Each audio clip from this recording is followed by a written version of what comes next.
시청자 여러분 안녕하십니까? 가장 빠른 종합 뉴스큐 시작합니다. 삼성그룹 이건희 회장 유가족이 모두 12조 원이 넘는 상속세를 내게 됐습니다. 이 회장의 유산은 삼성그룹 지분 등을 포함해서 모두 26조 원 규모로 알려졌는데요. 사회에 환원하기로 약속했던 1조 원, 감염병 전문병원, 연구소 건립, 또 소아암 환자 등을 위해서 쓰기로 했습니다. 이건희 회장이 생전에 모은 국보급 문화재를 포함해서 국내외 유명 작가들의 작품도 기부를 하기로 했습니다. 국립박물관과 국립현대미술관 등에 기증하기로 했는데요. 조만간 전시를 통해서 만날 수 있을 것으로 보입니다. 취재기자 연결해서 알아보겠습니다. 조용성 기자. 네, 경제부입니다. 네, 먼저 12조 원 규모의 상속세, 세계에서 가장 큰 규모로 지금 알려지고 있습니다. 자세히 전해주시죠. 네, 상속세 납부 기한을 이틀 앞두고 삼성 이건희 회장 유가족이 12조 원이 넘는 상속세를 낸다고 발표했습니다. 이 회장이 남긴 전체 유산의 절반 이상으로 세계적으로도 최고 수준의 상속세입니다.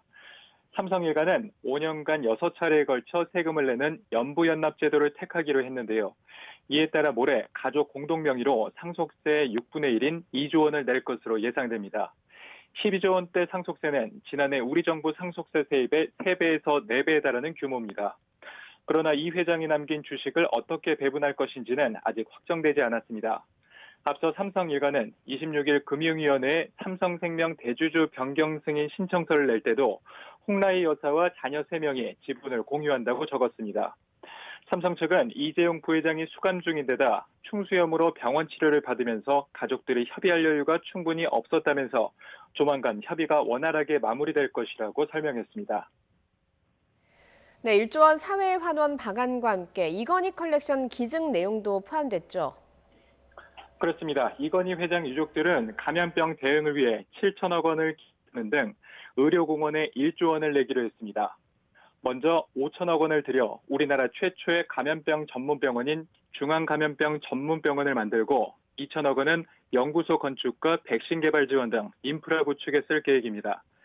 비싼 치료비로 치료를 받지 못하는 소아암과 희귀질환 환자에게도 3천억 원을 지원해 10년 동안 17,000여 명을 돕기로 했습니다.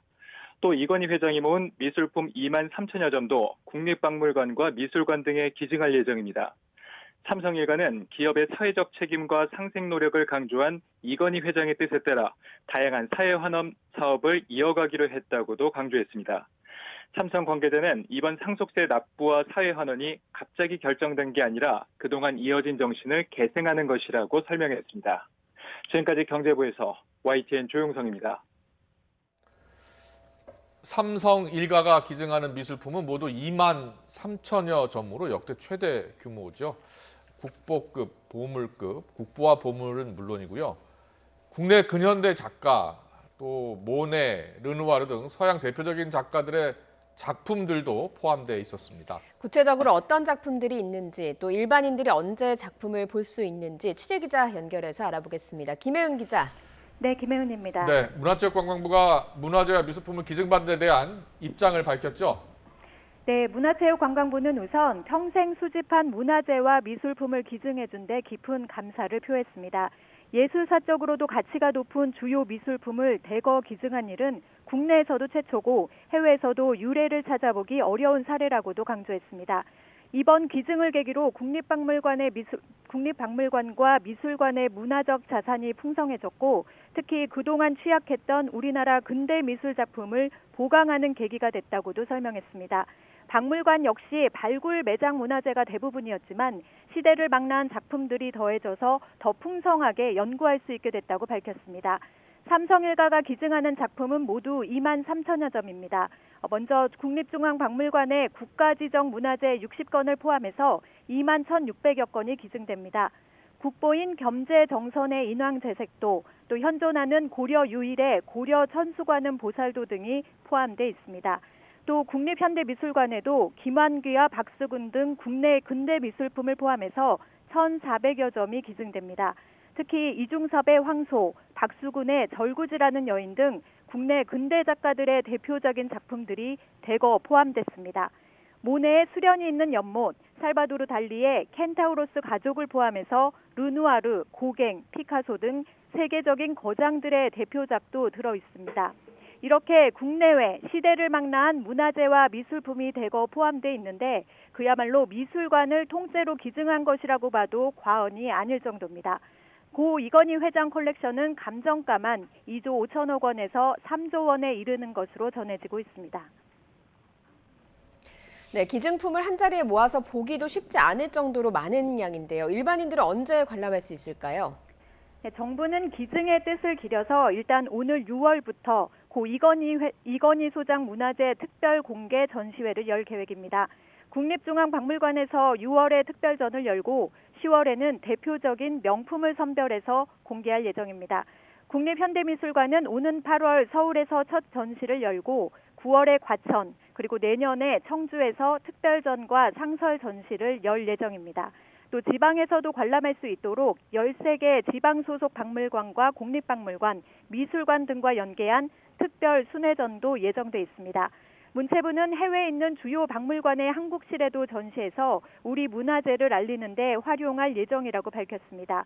또 기증품 이미지를 디지털화해서 해외 박물관과 미술관에도 알릴 방침입니다. 지금까지 문화생활과학부에서 YTN 김혜은입니다. 네, 조금 전에 보신 것처럼 오늘 이건희 회장의 상속세 역대 최대 규모 12조 원, 그 규모도 규모입니다만 이 회장의 지분 배분에 따라서 부인 홍라혜 여사, 또 이재용 부회장, 이부진 호텔신라 대표, 이서연 이사장의 이 지분도 달라지기 때문에 삼성 경영권에 어떤 영향을 미칠지도 높은 관심입니다. 네, 관련 현안 자세히 알아보겠습니다. 이인철 참좋은 경제연구소장 나와 계십니다. 어서 오세요. 어서 오십시오. 네, 먼저 상속세부터 물어볼게요. 12조 원, 한 번에 다 낼 수가 없을 거 아닙니까? 워낙 규모가 크니까요. 몇 차례, 몇 년간 나눠서 내는 겁니까? 그렇습니다. 일단 오는 4월 30일 예. 1차 납부 기한입니다. 이제 전 재산 총 26조 원 상당의 예. 유산을 남겼습니다. 네. 우리나라 상속세율이 50%예요. 예. 여기다가 최대 주주가 상속할 경우 할증이 붙습니다. 예. 그래서 60%인데 그래서 12조 원 가량을 상속세로 납부를 해야 합니다. 일단 삼성에서 밝힌 얘기는 5년간 분납 제도가 있어요. 예. 그러니까 12조 원을 이제 5년간 6회나 걸쳐서 분납을 하게 되면 이달 말 2조 원을 시작으로 해서 순차적으로 납부를 하게 됩니다. 근데 이 12조 원이라는 이 금액을 좀 보게 되면 예. 전반적으로 그러니까 주식이 가장 많았고요. 주식의 유산이 한 19조 원 상당, 여기다가 미술품과 같은 고가의 이제 이 예술품이 한 3조 원 정도로 추산이 되고요. 그리고 이제 현금성 자산과 예. 부동산을 합치게 되면 총 26조 원 상당이었습니다. 예. 그러면 이 그동안 얼마나 전 세계적으로 봤을 때 이런 이제 상속세, 조 단위 상속세가 있었냐를 좀 따져보면 그 스티브 잡스가 굉장히 많은 돈을 냈어요. 예. 당시 냈던 게 28억 달러입니다. 그럼 우리 돈으로 환산하게 되면 약 3조 한 2천억 원, 3천억 원 정도이기 때문에 예. 스티브 잡스가 냈던 유산의 3.5배 정도를 내게 되고요. 그리고 이전에 국내에서는 구본무 LG그룹 회장이 작고하셨을 당시에 예. 한 9천억 원 정도 수준이었으니까 예. 뭐 그거에 한 12배에 달하는 예. 재산을 내야 합니다. 네네.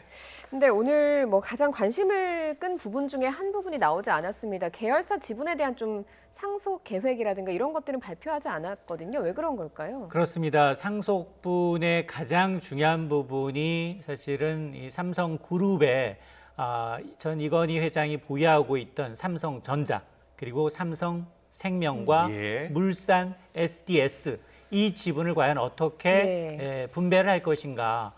그러나 이에 대해서는 구체적으로 자녀들한테 상속 비율을 이제 어느 정도 했는지에 대해서는 밝히지를 않았습니다. 예. 그러나 현행법상 이렇게 상속될 경우 고인의 이제 물론 뭐 유서가 나오게 되면 그 유서 지분에 따라서 하면 됩니다만 유서가 나오지 않을 경우에는 현행법상 배우자가 1.5, 예. 자녀들이 1대1의 비율이에요. 예. 그러니까 홍라희 여사가 가장 많은 지분을 자연스럽게 이제 상속을 받는 구조입니다. 그렇군요. 네. 예. 그런데 이제 지금은 이제 가족 지분을 이제 밝히지 않았기 때문에 예.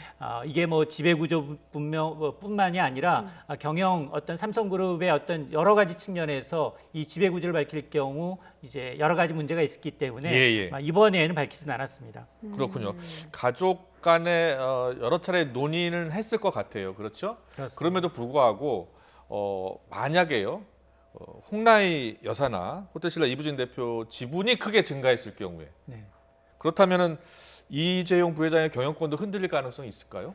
물론 뭐 만약의 시나리오라면 네. 호사가들은 그럴 가능성도 배제할 수는 없겠지만 예. 그러나 대부분 재계에서는 삼성은 그리고 이제 우리나라 국내 재벌 기업들의 경우에는 장자 우선으로 이제 상속을 하다 보니 예. 거의 그럴 가능성은 좀 적다. 적다. 그래서 아마도 지금 삼성그룹의 가장 탐나는 회사는 삼성전자입니다. 네네. 근데 안타깝게도 이재용 부회장의 경우에는 삼성전자 지분이 1%가 채 안 돼요. 예. 예. 그래서 지금 이건희 전 회장이 갖고 있는 삼성전자 보통주가 4.18%입니다. 예. 그리고 예. 우선주도 0.08%를 갖고 있기 때문에 예. 이 삼성전자 지분과 그리고 삼성생명 지분은 좀 이 부회장한테 좀 몰아주지 않겠느냐라는 얘기가 나오고 있는데 예. 이렇다 하더라도 몰아주게 되면 그만큼 상속세를 더 많이 내야 되는 구조거든요. 유언장이 없다면은요. 예. 가족들끼리 이렇게 몰아서 줄 수도 있는 겁니까? 가족끼리 합의만 된다면 예. 그렇습니다. 이제 유족들이 합의만 한다면 그건 몰아줄 수 있습니다. 예. 충분히. 예. 근데 이제 이게 워낙 조 단위의 돈이고 그리고 이제 삼성그룹의 지배 구조를 좀 보게 되면 삼성전자 위에 최대 주주가 삼성생명 예. 그리고 삼성생명의 최대 주주가 삼성물산이에요. 물산이죠. 예. 그래서 결국 지금 뭐 과거에 삼성물산과 이제 제일모직 합병으로 인해서 지금 이재용 부회장이 17%의 삼성물산 지분을 갖고 있어서 최대 주주거든요. 그래서 아마 가족들이 적어도 삼성그룹의 지배구조가 흔들리지 않도록 이 부회장한테 좀 몰아주지 않겠느냐라고 이제 관측을 하고 있는 겁니다. 이재용 부회장에게 좀 힘을 실어줄 것이라는 관측을 해주신 건데 이번에 발표되지 않은 이유는 어떻게 보면 이재용 부회장이 좀 수감 중에 있어서 사실상 좀 정리하기가 어려웠던 부분도 고려가 됐을까요? 그렇습니다. 시기는 다가오고 있는데 지금 옥중에 있다 보니까 거기다가 또 이제 충수염을 한 달 정도 또 병원 치료를 받았습니다. 네. 이런 것들이 겹치다 보니까 내부적인 의견 조율이 좀 안 된 게 아니냐. 분할 합의에 대한 이제 의견은 다소 미뤄진 게 아니냐라는 얘기가 나오고 있는데요. 특히나 지금 국정농단 이제 파기환송심에서 법정 구속이 돼 있는 상황이고 그리고 또 다른 삼성물산 합병과 관련해서는 자본시장법 이제 부정거래 혐의, 시세조정 혐의로 1심이 지금 진행 중에 있습니다. 예. 예. 이런 상황에서 어떤 이 유족 간의 어떤 지분을 이제 확실해 버릴 경우에는 주식시장에 미치는 상황 그리고 이제 지배구조에 미치는 영향이 클 수 있기 때문에 아마 이런 이제 법적인 상황에서 조금 자유로워지면 예. 이제 유족 가운데 어느 정도 지분에 대한 윤곽뿐만이 아니라 상속세 총액 이거에 대한 이제 얘기도 나올 것으로 보입니다. 예. 알겠습니다. 그렇다면 유언장이 없다는 가정하에 재산 분배는 어떻게 이루어질지 한번 보겠습니다. 장기적으로 봤을 때요. LG그룹 보니까 많이 분화가 됐더라고요. 맞습니다. 삼성그룹도 계열사 분리에 들어갈 가능성이 좀 있을까요?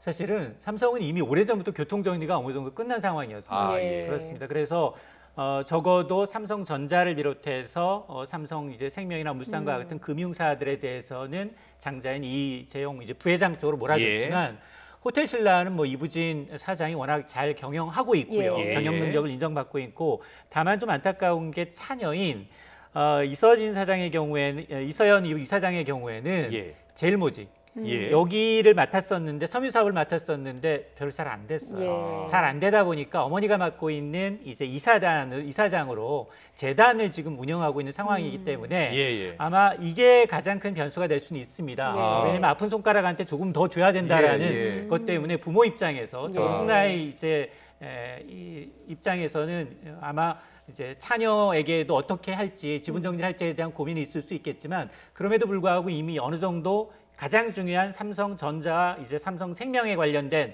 큰 그림은 이미 어느 정도 일단락이 돼 있는 상황이기 때문에 예. 크게 이제 변화될 가능성이 굉장히 적다는 겁니다. 예, 상속세만 12조 원이다 보니까 이 돈을 과연 어떻게 마련할 것인가 궁금한 점이 있거든요. 어떻게 마련할까요? 우리 할머니는 부자 걱정하고 정치인 걱정하지 말아라라고 얘기했는데 예. 너무 걱정 안 하셔도 됩니다. 예. 이미 지난해 예. 삼성 이제 이 일가가 받은 삼성전자 특별 배당이었어요. 예. 그 배당금을 받더니 거의 1조 3천억 원이에요. 아. 물론 이달 말 30일이니까 이틀밖에 안 남았는데 야 재벌이라고 해서 몇 조 원을 어떻게 마련하겠느냐. 예. 그래서 아마 그간에 어떤 얘기가 나왔냐면 개인이 갖고 있는 현금성 자산 그리고 이제 이번 배당금 여기에다가 개인적으로 약간 부족하니 신용대출도 받을 것이다. 아. 이런 얘기가 좀 나왔어요. 예. 근데 뭐 그건 뚜껑을 열어봐야 되는 거고요. 예. 이미 이전부터 이제 이건희 회장이 병석에 있었기 때문에 아마 이런 상속세 문제는 피해갈 수 없는 분명한 거스를 수 없는 대세였고 예. 그래서 아마 내부적으로 이건 이제 연간 한 2조 원 단위로 납부를 해야 됩니다. 예. 올해부터 시작을 해서 앞으로 2026년까지 한 총 12조 원을 납부해야 되는데 그렇게 되면 결론적으로 삼성전자를 비롯해서 이재용 부회장이 삼성그룹을 이끄는데 그래도 지배구조에 좀 영향이 좀 덜한 그래도 돈이 좀 부족하다면 뭐 삼성 SDS란가 이 전체 이 그룹 계열에 조금 영향이 좀 덜한 쪽으로 지분을 매각하지 않겠느냐라는 예. 관측도 나오고 있습니다. 예, 지분을 매각해서 상속세를 낼 가능성도 있다라고 이렇게 얘기해 주셨는데 지금 이건희 회장이 남긴 이 지분들 대부분 상장사 지분이에요. 맞습니다. 그러니까는 상장사는 정보를 공개하게 돼 있잖아요. 맞습니다. 그러니까는 이재용 부회장도 그렇고 자녀들도 그렇고 홍라희 여사도 그렇고 지분을 공개해야 될 의무가 있단 말입니다. 언제까지 그 지분을 다 공개해야 됩니까? 이게 사실은 공개 시한은 따로 없어요. 아. 다시 이제 총액만 맞춰서 상속분을 내기만 하면 예. 공개 시한은 따로 없지만 그럼에도 불구하고 말씀하신 것처럼 상장사고 투명한 공시제도를 우리가 운영을 하고 있기 때문에 예. 아마 이재용 부회장과의 이제 가족 내부의 의견 조율이 좀 끝나면 이건 예. 이제 윤곽이 좀 드러날 것으로 보입니다. 예. 그리고 이제 아마 크게 관심을 갖는 건 아마 앞서 이제 미술품도 얘기를 했습니다만 예. 1조 원대 사회공헌일 거예요. 예. 왜 갑자기냐라고 하실 텐데 예. 2008년으로 거슬러 올라가면 당시에 이건희 회장이 이제 직원들 명의로 차명을 좀 갖고 있었습니다. 예. 이게 이제 조사해 보니 한 4조 5천억 원 정도였었거든요. 예. 그러면서 세금을 납부하고 나머지 금액에 대해서는 사회 공헌하는 방안을 찾겠다라고 얘기를 했어요. 예. 그래서 아마 이번에 감염병과 관련해서 7천억 원, 어린이 환자를 위해서 3천억 원 상당의 1조 원 상당의 이제 사회 공헌안이 내놓은 것으로 보입니다. 뭐 과거에 그런 일이 있었는데 이제서 좀 기부를 하기로 결심한 건 좀 늦었다고 볼 수 있겠습니까? 어떻습니까? 그렇습니다. 이제 조금 더 일찍 이제 이런 이제 기부안을 했다면 굉장히 여기 지금 우리가 처음 듣는 것들도 많잖아요. 예. 뭐 겸재 정선 선생의 작품부터 시작해서 여러 가지 이제 국내외 유명한 정말 유작들이 있어서 그동안은 혹시나 이것을 팔아서 상속세 지분을 마련하게 되면 미술계 굉장히 큰 손실이고요. 또 이런 작품들이 해외로 빠져나갈 수 있기 때문에 그걸 경매 방식으로 한다면 이런 우려가 있었는데 아마 삼성이 이걸 돌파구를 사회 기부 쪽으로 예. 또 찾은 것으로 보입니다. 네, 예, 알겠습니다.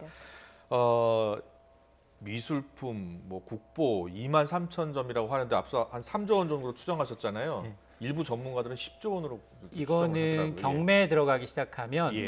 이게 값을 매길 수 없는 작품들이 네. 너무 많아요. 뭐 예. 피카소 작품부터 시작을 해서 뭐 이종섭 씨 소부터 시작을 해서 예. 국내외에서 거론하면 이제 누구든 이제 감정 경매 참여할 수 있는 것들이기 그렇군요. 때문에 예. 아마 이제 경매 시장에 넘어가지 않은 것이 어쩌면 이제 다행이라는 생각이 듭니다. 알겠습니다. 알겠습니다. 6월부터 볼 수 있다고 하니까요. 6월에 한번 박물관이나 또 미술관 가서 한번 봐야 되겠습니다. 지금까지 이인철 참좋은 경제연구소장과 함께했습니다. 잘 들었습니다. 고맙습니다.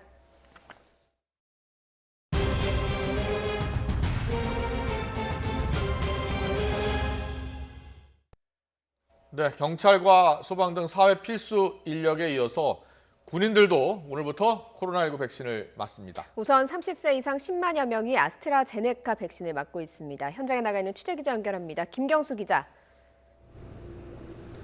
네, 국군 수도병원 앞입니다. 네, 군 장병들에 대한 접종이 시작됐습니까?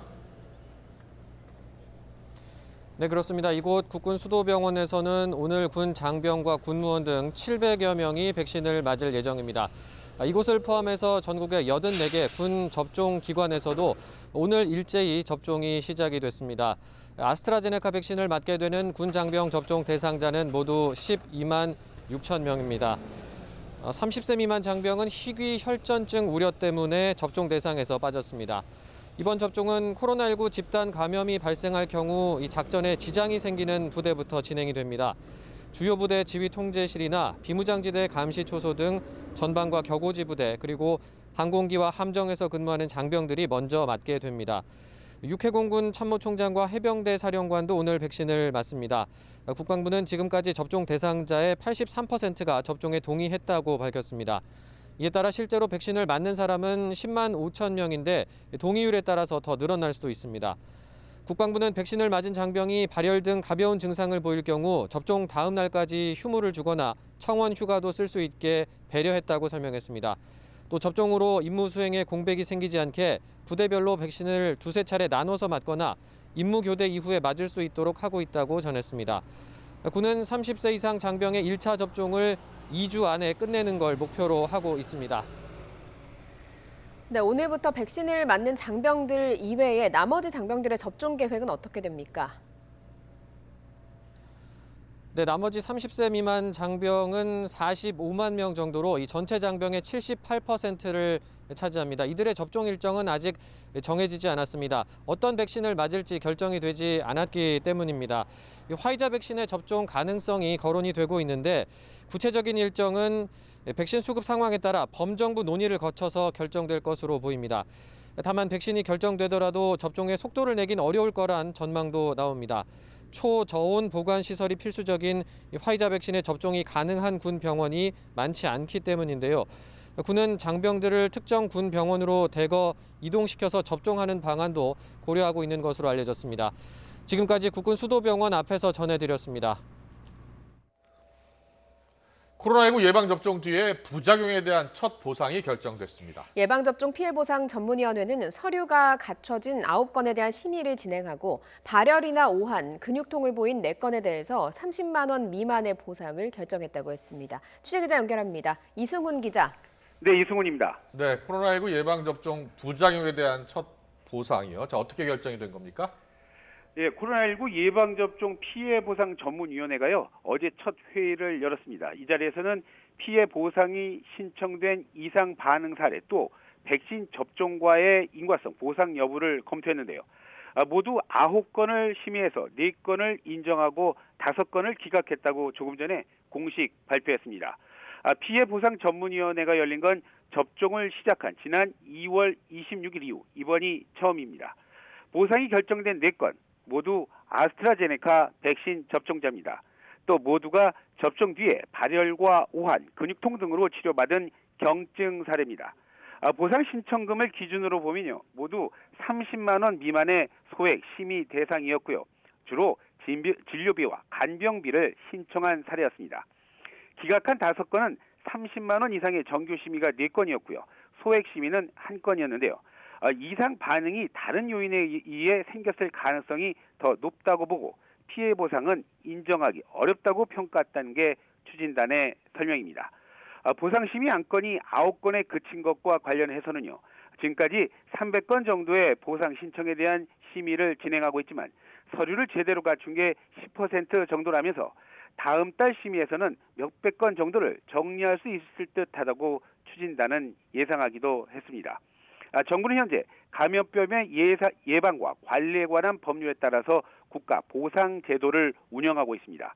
이 법에 따라서 코로나19 백신을 맞은 사람은 이상 반응에 대한 국가 보상을 신청하면요, 질병관리청은 120일 이내 보상 여부를 결정해야 하는데 보상이 가능한 부분은 본인 부담 진료비, 간병비, 사망 일시 보상금 등입니다. 보상을 원하는 사람은 본인이나 보호자가 보상 신청 구비 서류를 갖춰서 주소지관할 보건소에 보상을 신청하면 각 지자체 또 질병청 피해조사반이 조사를 거쳐서 예방접종 피해보상 전문위원회에서 최종 보상을 결정하게 됩니다. 지금까지 YTN 이승훈입니다. 남영신 육군참모총장이 오늘 긴급 주요 지휘관 회의를 열어서 다음 달 9일까지 격리 장병에 대한 부실급식과 열악한 격리시설 등 기본권 침해 사항을 전반적으로 점검할 것을 지시했습니다. 남 총장은 최근 일부 부대에서 과도한 방역 조치로 장병의 기본권까지 침해하게 된 사태에 대한 책임을 통과하며 전 후반 각지에서 헌신하는 장병들에 대한 진심 어린 위로를 보내고 자녀를 군에 보내주신 국민께 송구하다고 밝혔습니다. 도쿄올림픽 출전권 획득을 위해서 국제대회에 출전한 레슬링 대표팀에서 코로나19 집단 감염이 확산하고 있습니다. 불가리아 현지에서 감독과 코치, 선수 등 10명이 추가로 확진 판정을 받으면서 관련 확진자는 총 22명으로 늘어났습니다. 허재원 기자입니다. 레슬링 대표팀은 이달 초 카자흐스탄 알마티에서 도쿄올림픽 출전권이 걸린 대회에 참가했다 코로나19에 집단 감염됐습니다. 이후 선수단 중 일부는 귀국했고 나머지는 다음 대회가 예정된 불가리아로 이동했는데 지금까지 귀국한 선수단 중 8명, 불가리아에 체류 중인 선수단 중 14명이 확진 판정을 받았습니다. 26일에는 대표팀 감독과 코치, 선수 등 10명의 무더기 추가 확진자가 나오면서 사태는 걷잡을 수 없이 커지고 있습니다. 대한레슬링협회는 첫 확진자가 나온 직후부터 대한체육회, 불가리아 대사관 등과 긴밀하게 협의하며 대책을 마련하고 있습니다. 의심 증상이 나타난 선수의 귀국편을 마련하고 불가리아 현지 호텔을 추가로 확보해 모든 선수단을 1인 1실로 분리한 상황입니다. 선수들의 건강 상태, 심리적 안정 상태, 선수들의 참가 의지 이런 것들을 종합적으로 판단을 해서 최대한 우리가 신속하게 조치를 취하겠다. 이렇게 다 의사소통을 했어요. 불가리아에 체류 중인 선수단의 한 관계자는 불가리아의 코로나19 대응 수준이 우리나라와는 비교도 안 될 정도로 안일하다며 대한레슬링협회와 대사관의 긴밀한 대처도 한계가 있는 상황이라고 전했습니다. 현재 불가리아에 남아있는 레슬링 선수단은 23명. 이 가운데 14명이 이미 확진 판정을 받았고 나머지 9명도 발열 등 의심 증상이 나타나고 있어 확진자 수는 계속 증가할 것으로 우려됩니다. YTN 허정원입니다. 정진석 추기경이 어젯밤 선종했습니다. 김수환 추기경에 이어 한국의 두 번째 추기경으로 평소 생명운동을 이끌었고요. 선종 직전까지 사랑과 나눔의 정신을 실천하신 분입니다. 빈소가 마련된 서울 명동성당에 권혜인 캐스터가 나가 있습니다. 나와주시죠. 네, 명동성당에 나와 있습니다. 네, 빈소 분위기 어떻습니까? 네, 고 정진석 추기경의 빈소가 마련된 이곳 명동성당에는 신도와 일반인들의 추모가 이어지고 있습니다. 빈소를 찾은 신도들은 마치 부모를 잃은 자식의 심정과도 같다며 침통한 마음을 감추지 못하고 있습니다. 신자를 포함한 일반 시민은 장례 나흘째인 오는 30일까지 유리관에 안치된 정추기경 시신 가까이서 마지막 인사를 올릴 수 있습니다. 성당 안 투명한 유리관에 안치된 고 정진석 추기경은 하얀 제의를 입고 손을 곱게 앞으로 모으고 편안하게 눈을 감고 잠든 모습입니다. 조문은 오전 7시부터 밤 10시까지입니다. 지난 2월 심한 통증으로 서울 성모병원에 입원한 정 추기경은 어젯밤 10시 15분쯤 향년 90세의 노환으로 선종했습니다. 평소 생명운동을 이끌었던 추기경은 생전에 장기기증 의사를 밝힌 바 있어 선종 후 각막 기증이 이뤄졌습니다. 선종한 정진석 니콜라우 추기경은 모든 분들에게 감사드립니다. 행복이 하느님의 뜻입니다. 항상 행복하세요라는 메시지를 남겼다고 천주교 서울대교구 대변인 허영엽 신부가 전했습니다. 네, 앞으로 장례 일정은 어떻게 됩니까? 네, 선종한 정진석 추기경의 장례는 앞으로 어제 자정을 넘어 거행된 추모 미사를 시작으로 앞으로 천주교 의례에 맞춰 5일장으로 치러집니다. 장례 기간 명동성당 코스트홀에서는 매시가 고인을 위한 연도와 미사가 진행되는데요. 코로나 방역 수칙을 준수해 사제와 일반 신도 등 약 80명만 참여할 수 있습니다. 오는 30일에는 정식 관으로 옮기는 입관 예절이 치러지고 장례 마지막 날인 다음 달 1일 오전 명동성당 대성전에서 염수정 추기경 주례로 장례 미사가 거행됩니다. 미사가 끝나면 고인의 시신은 명동성당을 떠나 장지인 경기 용인 성직자 묘역에 안장됩니다. 이곳에는 2009년 선종한 고 김수환 스테파노 추기경의 모가 있습니다. 지금까지 명동성당에서 YTN 권혜인입니다. 네, 고 정진석 추기경 가지고 있는 모든 재산을 세상에 내놓고 각막까지 기부하면서 줄 수 있는 모든 것을 주고 떠나셨습니다. 우리 국민에게 밤하늘의 작은 별빛이 되고 싶다 이렇게 말씀하셨지만 큰 별이 됐죠. 가톨릭계의 어른, 이 시대의 큰어른의 마지막은 어땠을까요? 황중호 신부 연결해서 직접 들어보겠습니다. 신부님 나와 계시죠? 네, 안녕하세요. 네, 안녕하세요.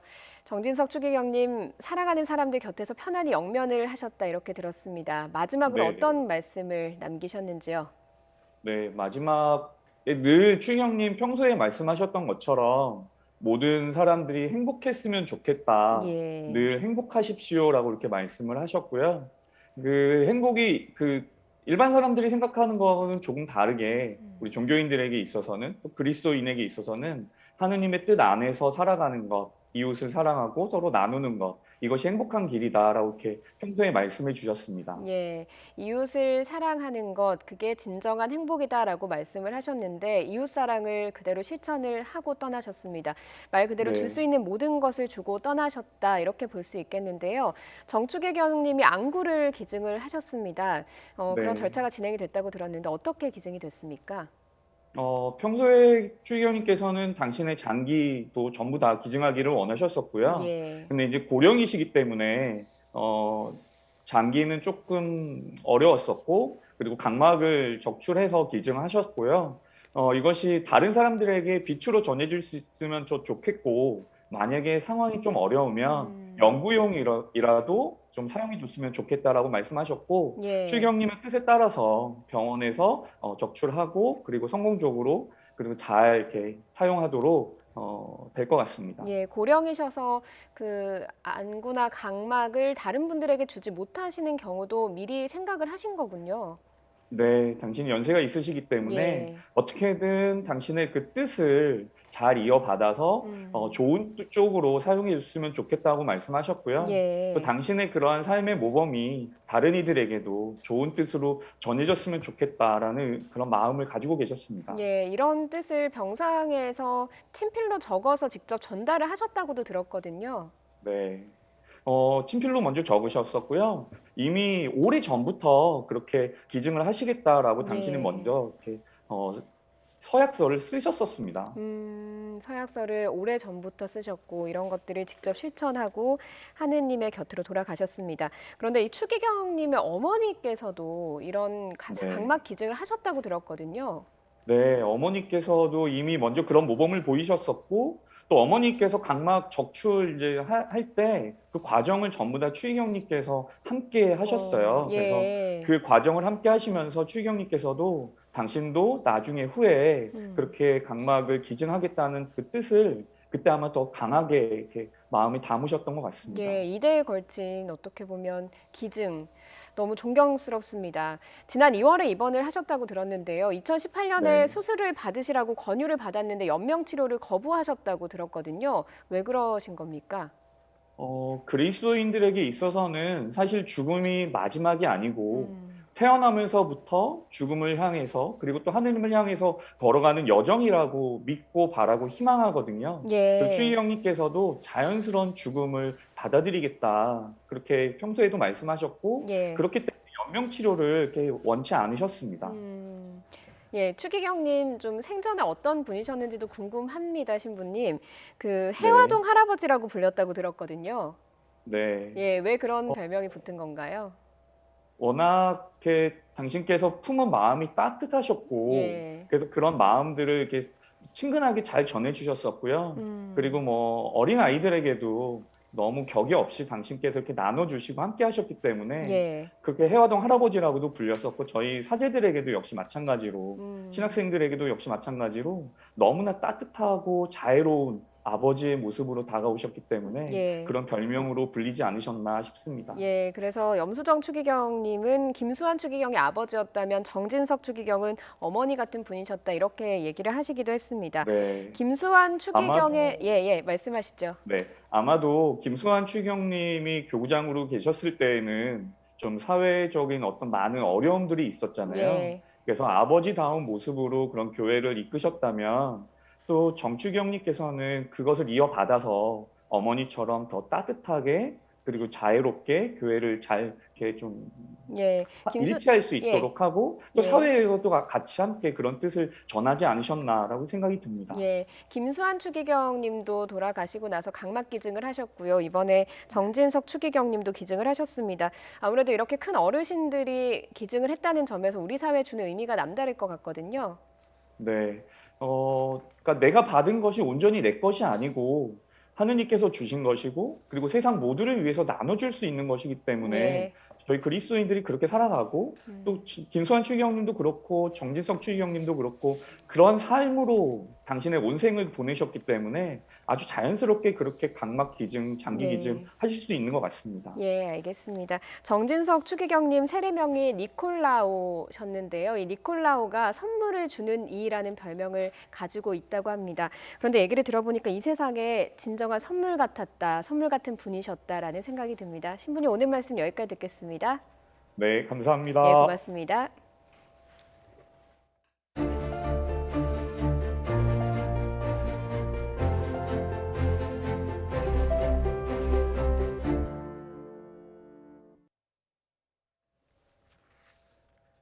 네, 불청객 지금 황사가 찾아왔는데 현재 대부분의 지역의 공기가 매우 탁합니다. YTN 중계차가 황사를 피할 수 있는 실내에 나가 있다고 하는데요. 홍나실 캐스터 연결해서 알아보겠습니다. 홍나실 캐스터. 네, 아쿠아플라넷 광교에 나와 있습니다. 네, 실내에 들어가 계신 것 같은데 거기가 어디입니까? 네, 마치 바닷속을 그대로 옮겨놓은 듯한 거대한 수조가 눈길을 끕니다. 바로 이곳 아쿠아플라넷 광교에서 있는 이 메인 수조에는 아찔한 모습의 상어부터 또 초대형 흑가오리까지 신비로운 해양 생물들을 이렇게 가깝게 만나볼 수가 있는데요. 평소에는 보기 힘든 희귀한 물고기들을 바라보면서 어른, 아이 할 것 없이 바닷속 매력에 흠뻑 빠진 듯한 모습입니다. 아쿠아플라넷 광교에서는 2,000톤 규모의 거대한 수조와 210여 종, 3만여 마리의 해양생물을 함께 관람할 수가 있습니다. 특색 있는 해양생물을 9개의 색다른 테마관을 통해 만날 수가 있고 공연과 재미있는 체험 프로그램도 진행 중입니다. 물론 코로나 예방을 위해 발열 체크와 마스크 착용은 필수고요. 공연은 거리 두기를 적용해 관람 인원을 통제하고 있습니다. 이 시각 바깥 공기는 황사로 인해 무척 탁합니다. 특히 대전과 충북, 전북과 경북에는 미세먼지 주의보도 내려졌습니다. 내일 오전까지 대부분 지역의 미세먼지 농도 나쁨 수준을 유지하겠습니다. KF80 이상의 마스크를 꼭 착용하셔서 호흡기 관리 잘 해주시기 바랍니다. 황사는 내일 비가 내리면서 점차 해소되겠습니다. 내일 오후에 내륙 곳곳에 소나기가 한 차례 지나겠고요. 밤부터 모레 오전까지 전국 곳곳에 5에서 20mm의 봄비가 내릴 전망입니다. 지금까지 아쿠아플라넷 광교에서 YTN 홍나실입니다. 네, 국회로 가보겠습니다. 여야가 기싸움을 벌이면서 자영업자와 소상공인 손실보상법 이 4월 처리가 무산됐습니다. 국회 상임위 소위원회에서 올릴 안건을 결정하는 과정에서 갈등을 빚었는데요. 자, 여야는 서로의 탓만 하고 있는 상황입니다. 국회 취재기자 연결합니다. 백종규 기자.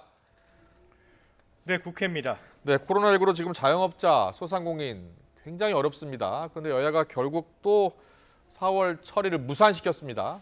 자, 어떻게 된 겁니까? 네, 4월 국회 내일 마지막 본회의가 열리는데요. 코로나19 손실보상법은 아직 상임위조차 통과하지 못했습니다. 국회 산업통상자원중소벤처기업위원회는 어제 법안심사소위원회를 열어 손실보상법을 논의할 예정이었지만 여야가 상정할 안건을 놓고 기싸움을 벌이면서 열리지도 못했습니다. 민주당은 손실보상이 이익공유제로 불리는 대중소기업 상생협력촉진법 등을 손실보상법과 함께 상정해서 심사하자고 요구했는데 국민의힘은 시간이 없는 만큼 손실보상법부터 최우선 안건으로 올려 처리하자고 맞섰습니다.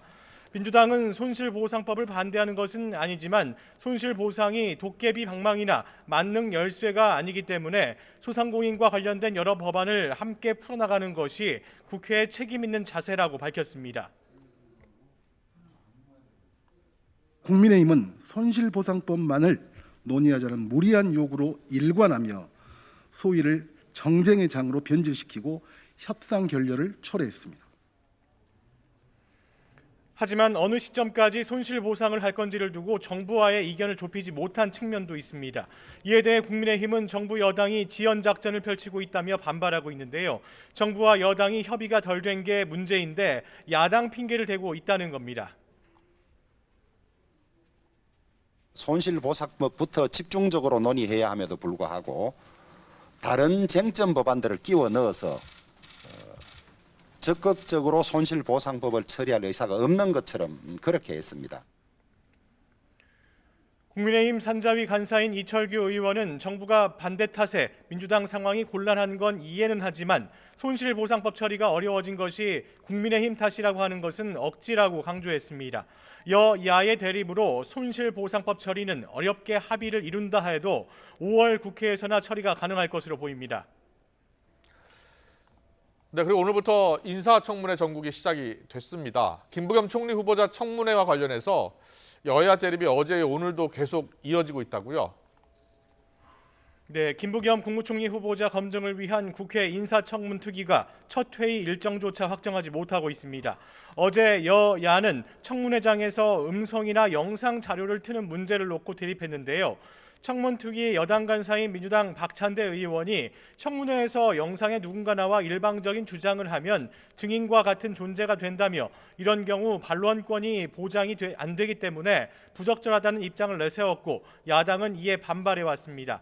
우선 여야 간사가 조금 전 만나서 이 문제는 없던 일로 하기로 하고 협의를 이어갔는데 또 다른 암초를 만났습니다. 야당은 청문회에 15명의 증인 채택을 요청했지만 여당은 후보자의 사위와 진중권 전 동양대 교수 등 7명은 채택이 불가능하다는 입장으로 맞서고 있는 상황입니다. 국민의힘은 증인 채택 합의 없이는 다음 달 3일과 4일로 예정된 청문회가 불가하다는 입장을 내놓고 있습니다. 여야는 오늘 다시 한 차례 더 만나 협의를 이어나갈 방침입니다. 오늘은 또 천대엽 대법관 후보자의 청문회가 진행되고 있는데요. 김명수 대법원장의 중립성 문제가 도마 위에 오른 가운데 민주당이 국민의힘의 대법원장 항의 방문을 무력 시위라고 비판하면서 여야 의원들 사이에 언쟁이 벌어지기도 했습니다. 다음 달 4일에는 국토부와 과기부, 산자부, 해수부, 노동부 등 5개 부처 장관 후보자의 인사청문회가 동시다발적으로 열릴 예정입니다. 여야 모두 새 지도부를 찾고 있는 과정이 진행이 되고 있습니다. 민주당은 새 대표 선출 일정에 돌입을 했고요. 국민의힘은 주호영 원내대표가 오늘 마지막 기자간담회를 가졌다고요?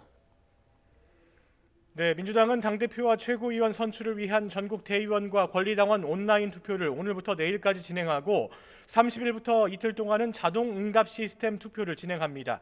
이어 국민과 일반 당원 여론조사도 내일부터 모레까지 이어지는데요. 이번 투표로 다음 달 2일 전당대회에서는 당대표 1명과 최고위원 5명을 선출합니다. 국민의힘에서는 조금 전 주호영 원내대표 겸 당대표 권한대행이 임기 만료를 앞두고 마지막 기자간담회를 열었는데요. 주 대표 권한대행은 정부 여당을 향해서는 내로남불을 벗어나라고 강조했고 야당에는 변화를 두려워하지 않는 보수가 돼야 한다고 강조했습니다. 또 국민의당과의 합당에 대해서는 안철수 대표와 곧 만나기로 했다면서도 흡수 합당을 해야 시간을 아낄 수 있다는 뜻을 내비치기도 했습니다. 지금까지 국회에서 YTN 백종규입니다. 네, 조금 전에 전해드린 것처럼 더불어민주당 다음 달 2일 차기 지도부 선출을 합니다. 이를 앞두고 오늘부터 대의원, 권리당원 온라인 투표에 들어갔죠. 당대표 후보 3인, 막판 지지 호소에 나서고 있지만 새로운 인물이 등판하지 않았고 또 당 쇄신 경쟁이 뒷전으로 밀리면서 전당대회 흥행에 빨간불이 켜졌다라는 지적이 나오고 있습니다. 정치권 이슈 최창렬 용인대 교수와 함께 짚어보겠습니다. 어서 오십시오. 네, 안녕하세요. 안녕하세요. 네. 민주당 전당대회 사실상 이제 나흘 앞으로 다가왔는데요. 네. 국민적인 관심이 역대 다른 당대표 선거보다 낮은 것 같아요. 어떤 이유 때문일까요? 어제도 저희 방송 토론을 봤는데 예. 새 후보 예. 뚜렷하게 대비되는 쟁점이 잘 안 나타나는 것 같아요. 예. 뚜렷하게 후보 간의 어떤 정책이라든지 어떤 쟁점을 두고 확연히 갈려야지 이제 주목이 되는데 그런 일이 안 보이고 단지 어제 이제 주택 관련 부동산 관련해 가지고 홍영표 의원하고 이제 그 송영길 의원하고 약간 차이는 있더라고요.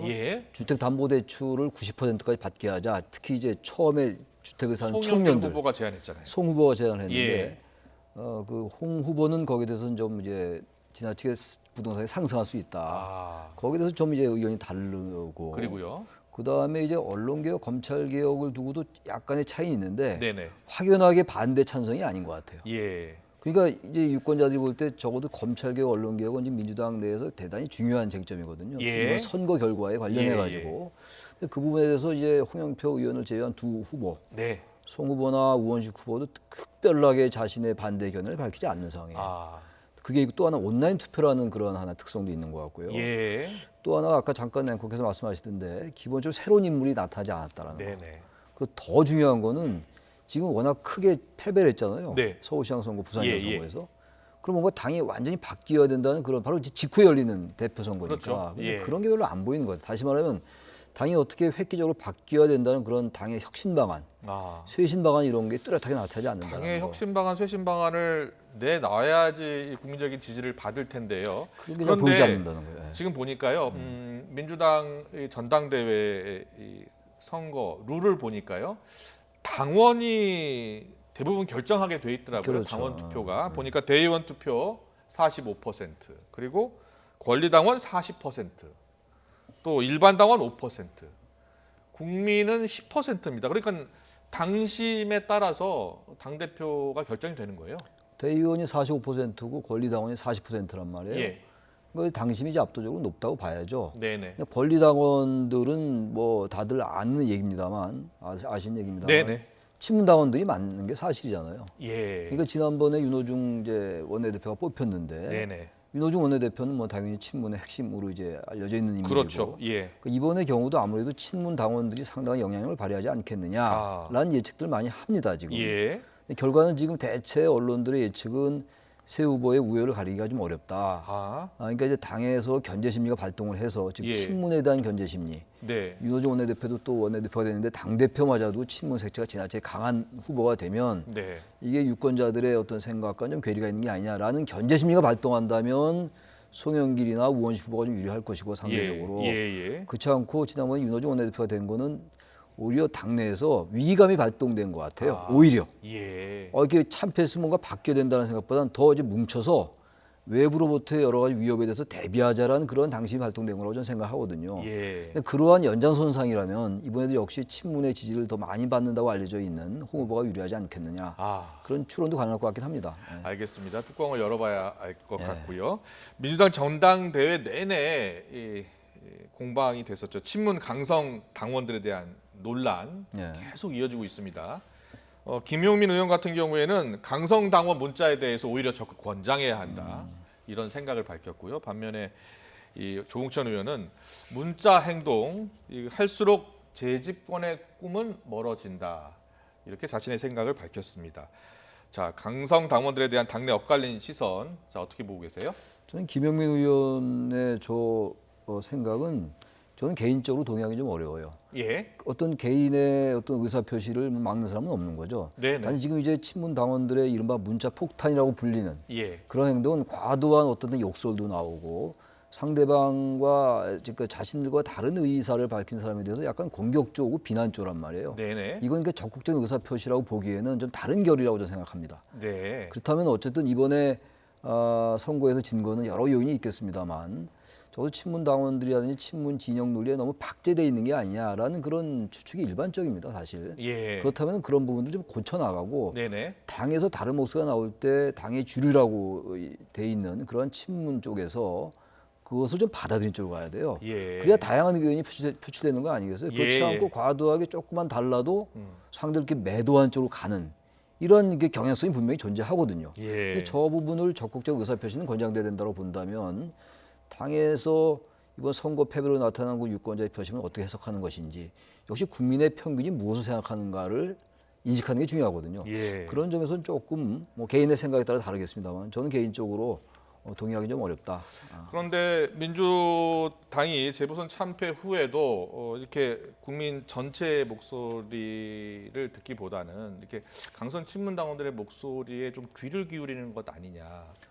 우선 이제 선거가 원내대표 선거도 그렇고 대표 선거도 그렇고 유권자의 상당한 영향력을 발휘하는 유권자 중에서 특히 이제 그 원내대표나 지도부 선출, 당대표 선거에서 상당한 규정력으로 작동하는 강성 당원의 목소리라고 하더라도요. 그게 국민을 대표하고 있고 국민의 일반적인 정서를 대표한다면은 당에서는 굉장히 좋은 겁니다. 근데 뭐 아시겠습니다만 그 친문들의 강경한 목소리가 국민들의 일반적인 제가 말씀드린 아까 평균이라고 말씀드렸는데 평균적인 인식을 대표한다고 보기는 저는 어렵다고 생각합니다. 네네. 그렇다면은 민주주의라는 게 원래 주권자들의 뜻에 따라서 움직이는 것이니까 그래서 최선이 아니라는 거 아니겠어요? 민주주의라는 제도가. 그렇다면은 친문당원들의 목소리가 국민들 평균에 부합한다면 그거 따라야죠. 예. 설령 그게 맞지 않아도. 부합하지 않는다면 그렇지 않는 거 아니겠어요? 예. 그렇다면 그걸 과감히 벌 줄 알아야 돼요. 근데 여전히 이제 그 내부에서 그런 인식들이 강하기 때문에 의원들은 특히 당대표에 출마한 사람들은 이겨야 되는 거니까 예. 친문당원들의 그 영향력이 세다면 거기에 맞출 수밖에 없는 거 아니겠어요? 그러다 보니까 이번에 송영길 후보나 우원식 후보는 뭐 개인적으로 볼 때 그 본인들 개인으로 볼 때는 좀 목소리를 내고 싶은데 예. 목소리 잘못됐다가는 친문당원들 지지를 못 받을 것 같으니까 상당히 목소리를 아끼더라고요. 당대표 선거 90%가 당심인데요. 당심이니까 예. 그러니까 대의원하고 당원이 많기 때문에 그렇다면은 바로 그런 점이 지금 잘 주목을 못 받는 이유일 수도 있다라고 생각합니다. 알겠습니다. 국민의힘 지금 원내대표 이제 경선 금요일 날 있습니다. 네. 그리고 이제 원내대표 그동안 1년간 이끌었던 주호영 원내대표는 이제 임기 만료를 앞두고 기자간담회를 했는데요. 주호영 원내대표 1년 임기 동안 체제 어땠다고 보십니까? 전 전체적으로 좀 긍정적인 평가를 좀 하고 싶습니다. 네. 작년에 미래통합당이 그야말로 괴멸적 참패를 했잖아요. 예. 그리고 난 다음에 이제 취임하고 나서 1년이 흘러갔어요. 예. 그동안 어쨌든 결과적으로 선거를 이겼잖아요. 이 서울시장, 부산시장 선거 이겼고 예. 또 후보 단일화 과정에서 큰 무리 없이 김정인 전 비대위원장과 잘 호흡을 맞췄어요. 그러니까 과도하게 뭐 친박이라든지 뭐 친박이 존재하지는 않는다 하더라도 네. 그 국민의힘에 존재하는 그런 강경파에 휩쓸리지 않았다는 점. 예. 그런 점은 좀 평가할 필요가 있다고 생각해요. 예. 아무튼간에 결과가 좋았기 때문에 네. 나름대로 뭐 박한 점수를 주긴 좀 어렵지 않느냐 그렇게 생각합니다. 그런데 이제 국민의힘 같은 경우에는 지도부 공백 지금 상태인데 국민의 당과의 합당 문제가 계속 거론되고 있잖아요. 근데 뭐 이게 흡수 합당을 하느냐 아니면 당대당 합당을 하느냐를 놓고도 또 당내 이견이 있고요. 그리고 결국은 국민의힘 당 지도부 뽑고 나서 하는 것 아니냐라는 의견이 우세한 것 같아요. 그럴 것 같습니까? 의원총회에서도 합당이라기보다는 국민의힘 의원총회에서 통합으로 이제 결론이 났잖아요. 예. 합당과 통합은 상당히 다른 예. 결의 의미란 말이에요. 게다가 이제 안철수 대표도 지금 합당하고 또는 통합하고 싶은 마음이 없는 거라고 저는 봐요. 안철수 대표의 속마음은 통합하고 싶어 하지 않는다. 지금 만약에 통합하거나 합당한다. 흡수 합당이 됐건 흡통합이 됐건 무엇이 네. 됐건 과연 국민의힘에 들어가서 안 대표가 안착할 수 있을 것인가? 예. 자신의 어떤 미래 입지라든지 이런 것들을 생각 안 할 수가 없죠. 예. 또 국민의힘은 힘대로 국민의당이 이제 합당된다면 그것이 과연 시너지 효과가 있느냐의 문제도 있고 예. 또 당내 여전히 그 민주당과 마찬가지로 강고한 또 영남 위주의 또 그 의원들이 대단히 세요. 네. 그분들이 아마 그 사람들이 안 대표와의 합당을 썩 내키 하지 않을 수 있는 거죠. 예. 여러 가지 지금 국민의힘이 선거에 이긴 다음에 예. 그것도 역시 독해를 잘못 오독을 하는 것 같아요. 예. 자신들이 잘해서 이긴 게 아니거든요. 예. 지금 아까 말씀드렸다시피 민주당이 여러 가지 그런 패인 때문에 이긴 거예요. 반사이익으로. 네. 근데 그 이후에 선거 이후에 나타나는 현상들을 보면은 국민의힘 말이죠. 예. 대단히 산만하고 어수선합니다. 네네. 오히려 지역에 어떤 기반한 그런 정당의 모습이 오히려 두드러지는 것 같고 이긴 거를 뭐 대단히 자신들이 수권 정당이라도 된 듯이 예. 그래서 국민들이 선택한 거로 착각하는 게 아니냐. 그렇지 않고는 그 이후에 보이는 태도가 내년 대선에서 이기는 그야말로 계속 져왔잖아요 지금. 네네. 국민의힘 그야말로 이기는 법을 까먹은 정당이라는 비판도 있었는데 예. 근데 이긴 정당답지 않다. 그런 평가를 안 할 수 없습니다. 알겠습니다. 윤석열 전 총장이요. 최근에 MB 정부에서 외교부 차관을 지낸 김성환 고대 교수와 외교 현안을 논의했다고 합니다. 얼마 전에 노동 전문가 만났고요. 이제 외교 현안과 관련해서 또 전문가를 만났습니다. 대선 수업 받고 있는 것 아니냐, 뭐 이런 해석이 나오던데 그렇다고 보시는 거예요? 그렇게 봐야죠, 예. 당연히. 예. 검찰 하시던 분이 노동 얘기하고 네. 외교 안보 얘기하고 당연히 대권에 관련됐다고 볼 수밖에 없는 거죠. 네, 그런데 이렇게 네. 수업 받는다고 해서 이쪽 분야에 대해서 뭐 폭넓은 이해가 되고 또 정책 같은 경우에 또 본인이 생각을 또 정리도 해야 되고 이게 가능할까요? 한두 번 만난다고 되는 건 아니겠죠. 예. 그동안 이제 뭐 관심도 있었을 거고 예. 만나는 게 이제 공개가 이렇게 되잖아요. 네. 정말 공부를 한다면 굳이 공개할 필요가 없는 거죠. 내공을 쌓는다면 말이죠. 예. 그러나 일단 정치라는 게 꼭 그런 건 아니잖아요. 상징적인 시그널도 중요한 것이기 때문에 예. 아직 뭐 정식 대권 선언이라든지 정치 선언은 안 했지만 예. 노동 전문가도 만나고 외교 안보 전문가도 만나고 김영석 교수도 만나고 이런 부분들이 저 자체가 정치 행위예요. 네. 정치적 행보죠. 예. 단지 이제 아직 정치적 선언을 안 했기 때문에 과연 이런 이른바 자명이 오래가는 게 윤 전 총장에게 아주 유리할 것인가? 그건 좀 별개 문제인 것 어떻게 같아요. 보세요? 유리할 것으로 보세요? 불리할 저는 것으로 보세요? 윤 전 총장의 그 동력은 그렇게 쉽게 사그라들 것 같지는 않아요. 예. 워낙 그 야권에 지금 물론 후보들 많이 있다 하더라도요. 예. 지지율이 높은 후보가 아직은 없잖아요. 그래서 윤 전 총장의 지지율이 오래 갈 것 같긴 한데 네. 만약 계속 이렇게 자꾸만 아웃복싱처럼 저런 식으로 가는 거는 동력이 떨어질 수도 있다. 네. 상당히 탄탄한 기반은 갖고 있다 하더라도 이게 지금 야당을 지지하는 유권자들에게는 윤석열 전 총장이 큰 기대주거든요. 예. 그렇기 때문에 동력이 쉽게 사그라들지는 않겠습니다만 네. 저런 행보가 너무 오래 가는 건 바람직하지 않다고 생각한다는 거죠. 그렇게 생각하시는군요. 알겠습니다. 최근에 이제 여론조사 지지율, 물론 여론조사 기관 또 여론조사 방법에 따라서 다른 조사 결과가 나오긴 하는데 오늘 나온 여론조사를 보면 지지율이 좀 떨어진 여론조사가 나왔어요. 지금 지지율이 저렇게 떨어진 이유 어떻게 보시나요? 아마 윤석열 전 총장의 지지율이 아까 이제 말씀 나눈 아마 그런 맥락이 아닌가 생각이 돼요. 예. 그러니까 신비감을 계속 유지하는 건 좋겠으나 네. 어제 나타나지 않고 있으니까 누굴 만나는 행보만 보이니까 그건 좋은데 같은 이제 그 스타일의 행보가 계속되면 좀 피로감 같은 게 생길 수가 있죠. 그래서 아마 좀 떨어지는 것이 아닌지. 지금 보면 3월에 36.3%, 지금 4월에 나온 여론조사가 30.5%예요. 조금 떨어졌죠. 거의 6%포인트 정도 떨어졌고요.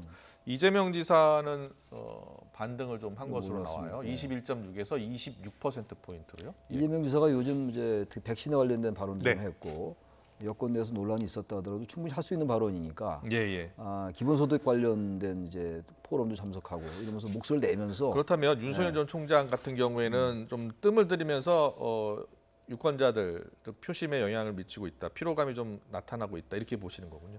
그래서 완전히 피로감이라기보다는 이제 너무 자명이 오래 간다 그런 느낌을 받을 거예요 아마 유권자들이. 그러니까 주목도가 좀 떨어질 수밖에 없죠. 그러니까 누구를 만나고 이런 것들이 공개가 되고 언론에 보여지니까 계속 유지는 되는데 인지도가 유지는 됩니다만 그게 계속 같은 맥락이라면 같은 식의 행보라면은 새로운 참신성이 자꾸 떨어질 수가 있죠.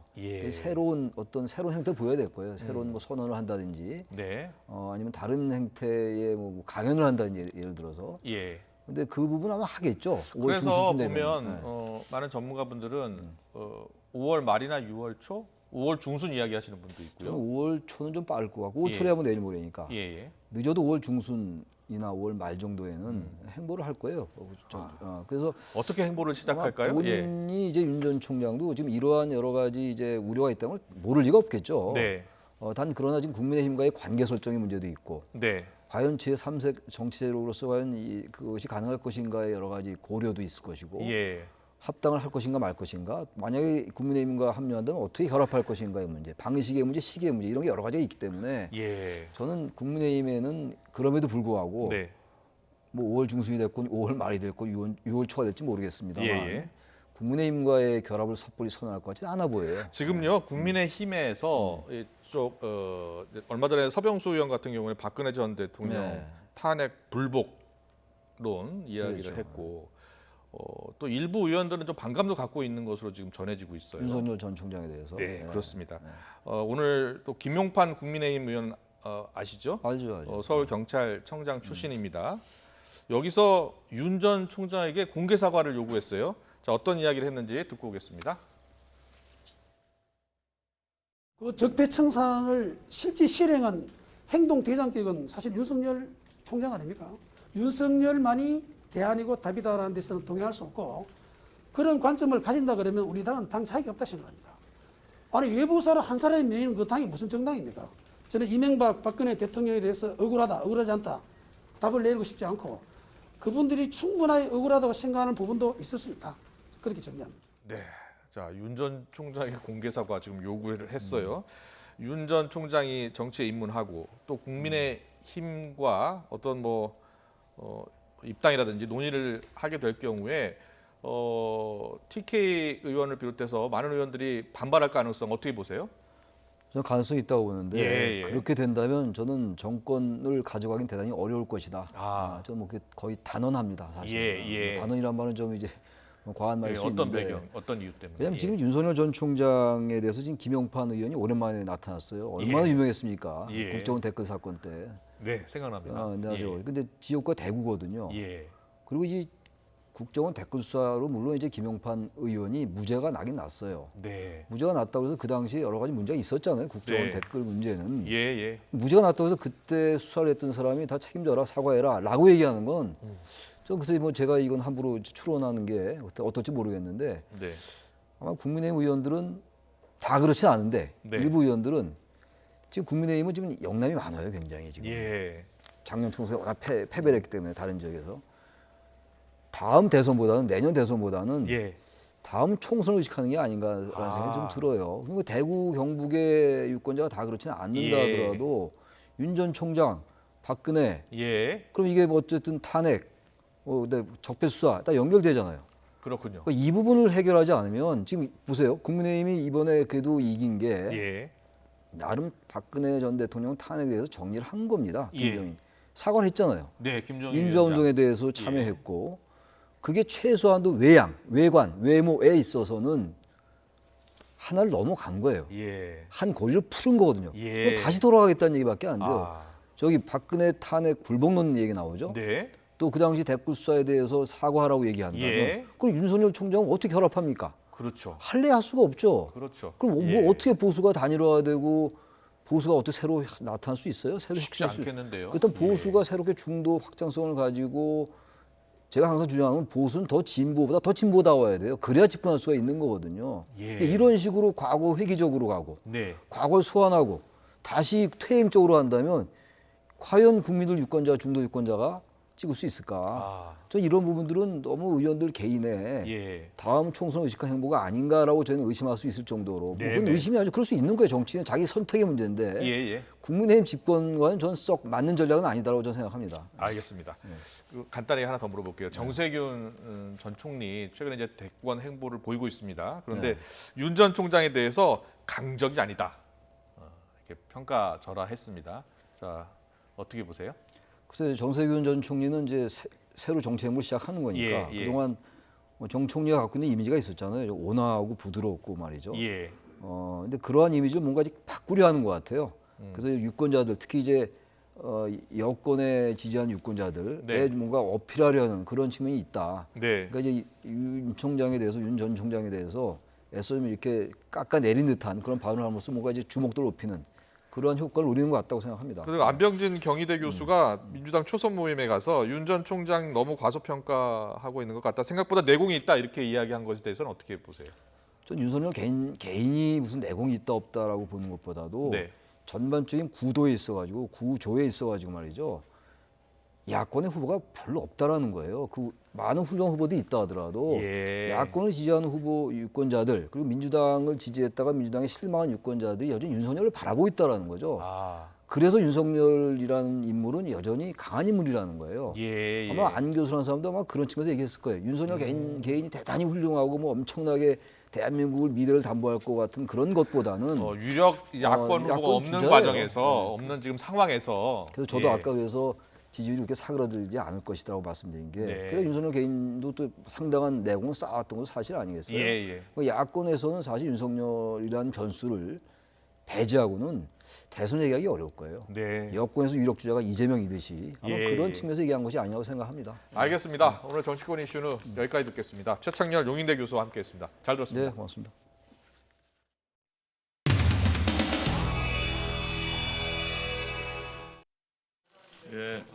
오늘 회의를 시작하기 전에 사진 촬영을 하겠습니다. 사진 촬영을 있으면돼요. 많으니까. 당 대표님. 야, 해. 사진이 뭐가 중요해? 그래.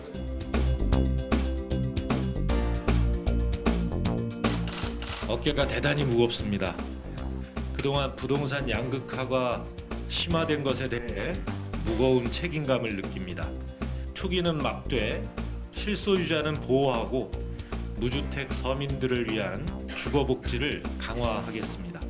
국민의 다양한 목소리를 듣고 민간 전문가와도 소통해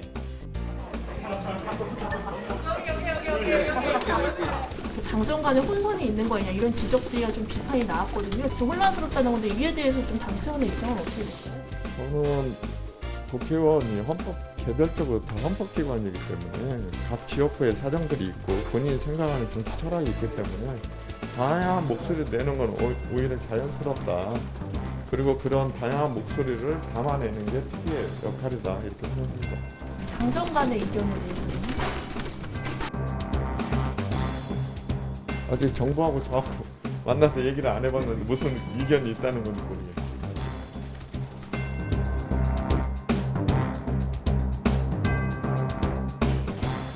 오늘 지금 언론에서 지금까지 논의된 재산세에 대해서도 좀 재산세도 뭐 예를 들어서 6억에서 9억으로 이렇게 올리는 부분도 논의를 했으나 아직 결정된 바는 없습니다. 종부세도 재산세처럼 몇 억에서 몇 억 이렇게까지 얘기가 나왔었어요. 논의는 됐죠. 그러나 결정된 바는 없습니다. 개별 의견. 그러니까 김병호 간사 개별 의견. 어쨌든 큰 방향에서는 6월 1일 이전까지는 정리가 된다는 말씀이시죠? 그거는 노력한다. 그렇게 노력하십니다. 네, 노력한다. 네. 6월 1일 전까지. 네. 그 세금 논의는 안 하신다고 하셨던 그 맥락. 그거를 제가 지금 아니 내가 설명해드리면 그 당분간 안 한다는 말은 무주택자 또 주택약자 이 부분을 우선적으로 논의한 이후에 논의 자체가 안 될 수가 있으니까 상임위에서 법안 제출이 되어 있는데 그런 논의가 다 되죠. 얘기는 그건 그 개별 의원들의 얘기들이고 당에 공식적으로 그 부동산 세제 관리하는 논의는 없었다. 요 얘기로 최인호 의원님 잘 대변했습니까? 예. 네. 우리 됐죠? 네. 부동산 관련은 유동수 정책 선생님 좀 전하세요.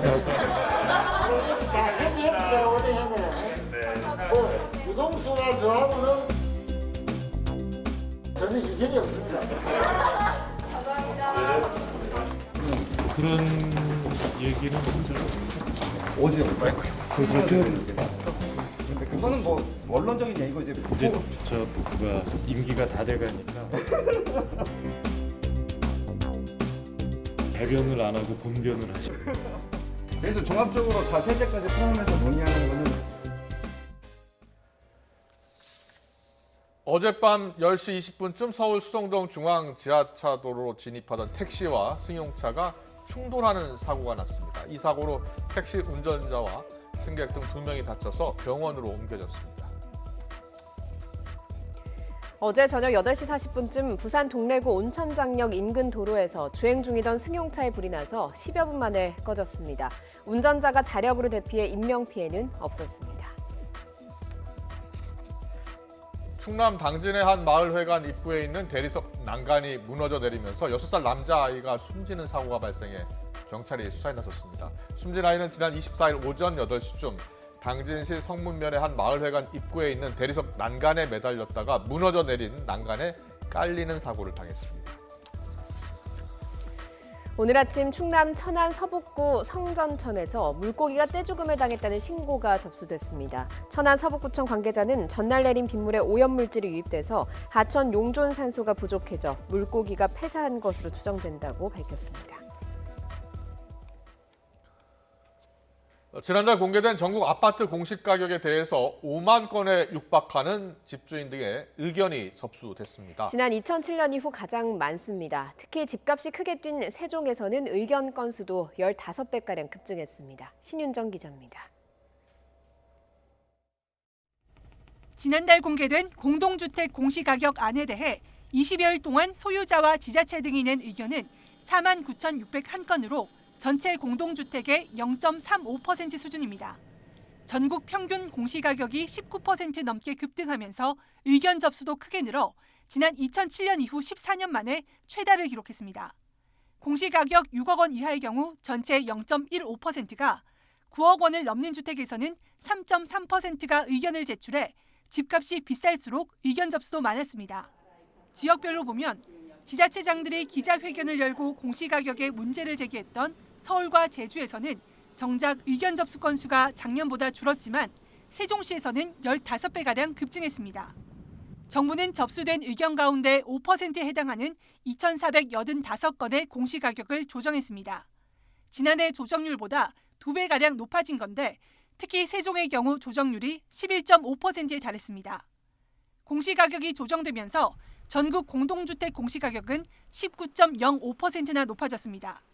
지난해 상승률 5.98%보다 3배 이상 높아진 겁니다. 이번에 조정률이 상대적으로 좀 높아졌다고 하고 높아진 세부담 때문에 당분간 어떤 이런 이의 신청 또 강력한 조세 저항은 지속될 것으로 보여집니다. 정부는 이와 함께 공시가격 산정 기초자료도 올해 처음으로 공개했습니다. 해당 주택의 주변 환경과 단지 특성, 면적과 방향 등 세대 특성은 물론 실거래가와 시세 정보 등 가격 참고 자료도 공개한 겁니다. 다만 이 정보는 단지나 타입별로만 나와 있어서 정확히 해당 주택의 시세가 얼마인지, 공시가격 현실화율은 몇 %가 적용됐는지는 개별적으로 공개되지 않았습니다. 시세 자료를 공개하면 결국 공시가격하고 비교를 하면 현실화율이 만들어지는 거잖아요. 현실화율이 제각각이라는 게 나오게 되면 사회적인 혼란만 초래될 뿐이거든요. 지금 시점에서는. 국토부는 결정된 공시가격에 대해 다시 이의 신청을 접수한 뒤 오는 6월 25일 공시가격을 조정 공시할 예정입니다. YTN 신윤정입니다. 차기 검찰총장 인선을 위한 검찰총장 후보 추천위원회가 내일 열립니다. 추천위원회는 법무부에서 전달받은 총장 후보 14명 가운데 최종 3명 이상을 골라서 법무부 장관에게 추천할 예정입니다. 강희경 기자입니다. 검찰총장 후보 추천위원회가 내일 오전 10시 법무부 과천청사에서 열립니다. 법무부에서 추천위원회에 전달한 검찰총장 후보자는 모두 14명.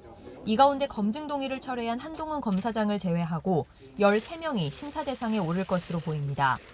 국민청거를 통해 후보자 명단에 오른 사람에는 먼저 이성윤 서울중앙지검장과 조남관 대검 차장검사, 양부남 전 부산고검장과 김호수 전 법무부 차관이 있습니다. 배성범 법무연수원장과 조상철 서울고검장, 구본선 광주고검장 등 고검장급도 이름을 올렸고 판사 출신인 한동수 대검 감찰부장과 부장검사급인 이문정 대검 감찰정책연구관 등도 명단에 포함됐습니다. 무엇보다 김학의 전 법무부 차관 불법 출국금지 사건에서 수사 외압 의혹을 받고 있는 이성윤 서울중앙지검장이 최종 후보군에 포함될지가 가장 큰 관심사입니다. 이 지검장과 함께 유력한 후보로는 검찰 외부에선 김호수 전 차관과 양부남 전 부산고검장이, 내부에선 조남관 대검차장과 구본선 광주고검장의 이름이 오르내립니다. 추천위는 전체 후보 가운데 3명 이상을 골라 법무부 장관에게 추천합니다. 보통 서너 명 정도가 최종 후보군으로 추려지는데 관련 규정은 추천 명단을 공개하도록 돼 있습니다. 추천위는 김형두 법원행정처 차장과 이종엽 대한변호사협회장 등 당연직 위원 5명과 비당연직 위원 4명으로 구성된 상태로 의견이 쉽게 모이지 않으면 후보 선정이 표결에 붙여질 것으로 보입니다. 과반 찬성을 얻는 후보가 3명 미만이 나오는 등 변수가 생긴다면 추천위원회가 한 차례 더 열릴 수도 있습니다. 다만 전례를 보면 대부분 하루 만에 결론이 나왔던 만큼 이번 회의에서 차기 검찰수장의 최종 후보군이 가려질 가능성이 큽니다. 법무부 장관이 최종 1명을 대통령에게 제청하면 대통령의 지명과 국회 인사청문회를 거쳐 차기 검찰총장이 임명됩니다. YTN 강희경입니다. 미 해군의 구축함이 중국 랴오닝 항공모함 전단 진영 한가운데까지 밀고 들어간 위성사진이 공개됐습니다. 미 해군은 같은 날 60m까지 접근한 이란 혁명수비대 고속단정에 대해서 경고 사격을 했습니다. 김원배 기자입니다. 지난 26일 타이완 동부 해안에서 동쪽으로 200여 킬로미터 떨어진 필리핀의 해역에서 촬영된 위성사진입니다. 중국의 랴오닝 항공모함 전단이 필리핀 해에서 동중국해로 이동하는 관문인 미야코 해협 방향으로 향하고 있습니다. 위성사진을 공개한 트위터 계정에 따르면 사진의 1번은 중국의 랴오닝 항공모함이고 2번에서 5번까지가 항공모함 전단의 호위함들입니다. 6번으로 표시된 함정이 미군의 알레이 버커급 구축함인데, 즉 미군 구축함이 중국 항공모함 전단의 한복판에 들어가 항해하고 있는 게 촬영된 겁니다. 위성사진에 찍힌 미국 구축함이 어떤 함정인지는 정확히 식별되지는 않았습니다. 타이완 빈과일보에 따르면 이 위성사진을 공개한 트위터 계정은 세계 각지 군함의 동향을 추적하는 계정으로 알려졌습니다. 타이완의 한 군 장교는 빈과일보에 미국 군함이 중국군의 실력을 과시한 것이라고 평가했습니다.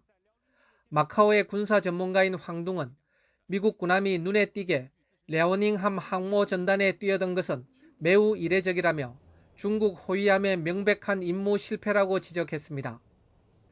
미 해군은 같은 날 걸프 해역에서는 불과 60m 거리까지 근접해온 이란 혁명수비대 소속 고속단정 3척을 향해 경고 사격으로 대응했습니다.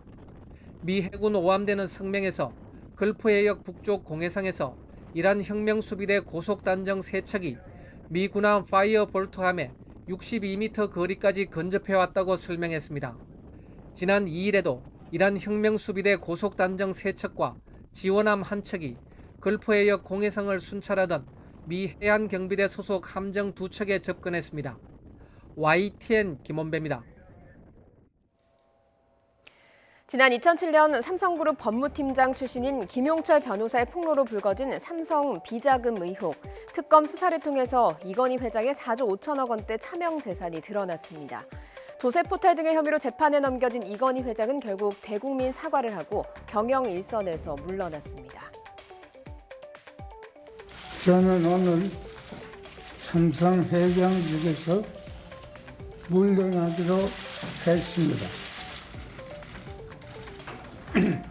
아직 갈 길이 멀고 할 일도 많은데 아쉬움이 크지만 지난날의 허물을 모두 제가 떠안고 가겠습니다. 이건희 회장은 사제 출연도 약속을 했습니다. 숨겨왔던 재산을 실명으로 전환한 뒤 벌금과 세금을 내고 남는 돈을 사회에 환원하겠다는 겁니다. 당시 재계에선 1조 원 정도로 추정을 했습니다. 이 회장께서는 누락된 세금 등을 모두 납부한 후 남는 돈을 회장이나 가족을 위해 쓰지는 않겠다고 하면서 유익한 일에 쓸 수 있는 방도를 찾아보자고 하였습니다. 이후 현금이나 주식 기부, 재단 설립 등 여러 방안이 검토되긴 했지만 현실화하지는 못했습니다. 특히 지난 2014년 이건희 회장이 급성 심근경색으로 쓰러지면서 관련 논의는 사실상 중단됐습니다. 그리고 지난해 10월 이 회장이 유명을 달리한 뒤에는 사제 출연 방안이 더욱더 베일에 쌓이게 됐습니다. 그런데 상속세 신고 납부 시한을 이틀 앞둔 오늘 이 회장의 유족들이 사회공헌 계획을 발표했습니다. 감염병 전문병원 설립과 희귀질환 어린이 지원 등의 사제 1조 원을 출연하겠다는 겁니다. 이 회장이 소장했던 미술품 기준과 12조 원이 넘는 상속세 납부 방침도 공개를 했습니다. 특히 이건희 컬렉션으로 불리는 세계 명작들도 기증했는데요. 당장 다음 6월부터 순차적으로 공개됩니다. 이름만 듣던 예술작품을 직접 볼 수 있게 된 거죠. 김윤섭 평론가 연결해서 자세히 들어보겠습니다. 평론가님 나와 계십니까? 네, 평론가님 나와 계십니까?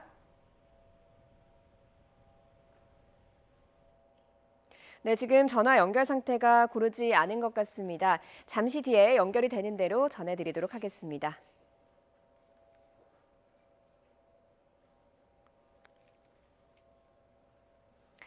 네, 다음 소식입니다. 고 이건희 삼성전자 회장이 남긴 주식을 유가족이 어떻게 배분할지가 불확실해지면서 삼성전자, 삼성생명, 삼성물산 등 관련주들이 약세를 보였습니다. 오늘 코스닥은 2% 넘게 급락하면서 1000선 아래로 내려갔습니다. 이종수 기자의 보도입니다. 고 이건희 삼성전자 회장이 보유한 주식 지분은 삼성전자 4.18%, 삼성생명 20.76%, 삼성물산 2.88%입니다. 주식 가치는 약 19조 원에 달합니다. 이 회장이 남긴 지분을 어떻게 배분할지 유족들은 공개하지 않았습니다. 이 회장 아들 이재용 삼성전자 부회장은 삼성물산 지분 17.33%를 보유한 최대주주지만 삼성생명과 삼성전자의 보유 지분은 각각 0.06%, 0.7% 수준에 그칩니다. 이런 가운데 삼성전자 주가는 0.97% 하락해 82,100원으로 마감했습니다. 삼성생명과 삼성물산도 각각 0.23%, 2.92% 내려가 84,200원과 133,300원으로 거래를 마쳤습니다. 이 회장이 남긴 주식 배분이 어떻게 이루어질지 등 디테일이 불확실해 삼성 계열사 관련주들에 대한 투자 심리가 위축되면서 약세를 보인 것으로 전문가들은 분석했습니다. 하지만 유족들의 개인별 지분율은 공시사항이라 상속세 납부 마감일인 오는 30일 이후엔 공개될 것으로 보여 불확실성은 곧 해소될 전망입니다. 한편 다음 달 3일 공매도 부분 재개를 앞두고 코스피와 코스닥이 큰 폭으로 내려갔습니다. 특히 코스닥은 지난 2달 정도 큰 폭으로 올랐던 반도체 장비주 등을 중심으로 급락해 1000선 아래로 내려갔습니다. YTN 이종수입니다. 네, 오늘 공개된 삼성 일가의 상속세 납부 계획에는 이건희 회장이 남긴 주식을 유가족이 어떻게 배분할지가 포함되지 않아서 의문을 낳았죠. 올해 상속세 납부 시한을 넘겨서도 지분 배분 협의는 계속할 수밖에 없다는 얘기인데 삼성 측은 조만간 지분 정리가 완료될 것이라고 설명하고 있습니다. 이광엽 기자입니다. 이재용 부회장을 정점으로 한 삼성그룹의 지배구조 변화가 이번에 완성될 것으로 예상됐지만 좀 더 시간이 필요하게 됐습니다. 삼성 일가는 지난 26일 금융당국에 삼성생명의 대주주 변경 신고를 하면서 20%가 넘는 이건희 회장의 지분을 공동 보유하겠다고 신고했습니다. 결국 이달 말 상속세 납부 시한을 넘긴 뒤에도 삼성 일가는 지분 배분 숙제를 남겨두기로 했습니다. 이재용 부회장이 법정 구속되고 최근에는 충수형 수술까지 받으면서 물리적으로 가족 간 협의에 어려움이 초래된 것으로 보입니다. 삼성 측은 유족 간에 큰 이견이 없다면서 조만간 지분 합의가 원활히 매듭지어질 것이라고 설명합니다. 이건희 회장이 남긴 주식은 그룹의 핵심인 삼성전자와 삼성생명 지분이 많아 누구에게 얼마나 배분되느냐에 따라 그룹의 지배구조를 좌우하는 파괴력이 있습니다. 가족 간의 협의가 필요하다고 이야기를 했는데 그 말은 다른 말로 이야기를 하면 이건희 회장이 유언을 남기지 않았다고 이야기할 수 있습니다. 그러면 법정 상속이냐 가족 간 협의에 따라서 하는 거에 대한 향방에 따라서 향후 삼성그룹의 지배구조에 아주 큰 영향을 미칠 것 같습니다. 이재용 부회장의 삼성전자 지분 0.7%에 불과해 지배력 강화 차원에서 유가족의 삼성전자 주식을 이 부회장에게 몰아줄지에 시장은 촉각을 곤두세우고 있습니다. 삼성 일가는 12조 원대에 이르는 상속세의 6분의 1인 2조 원가량을 우선 공동 부담하는 형식으로 곧 납부할 계획입니다. 삼성전자의 특별 배당금까지 포함해 모두 1조 3천억 원이 넘는 배당금과 예금 등이 주요 재원이 될 것으로 보입니다. 유가족이 장기간 협의를 계속할 경우 지배구조의 불투명성이 커질 우려가 있어 머지않아 지분 합의가 이루어질 것으로 관측됩니다. YTN 이광규입니다. 네, 삼성일가의 통큰 기중으로 세계 명작을 직접 볼 수 있게 됐다는 소식 전해드렸죠. 김윤섭 평론가님 다시 한번 연결해서 자세히 들어보겠습니다. 평론가님 나와 계십니까?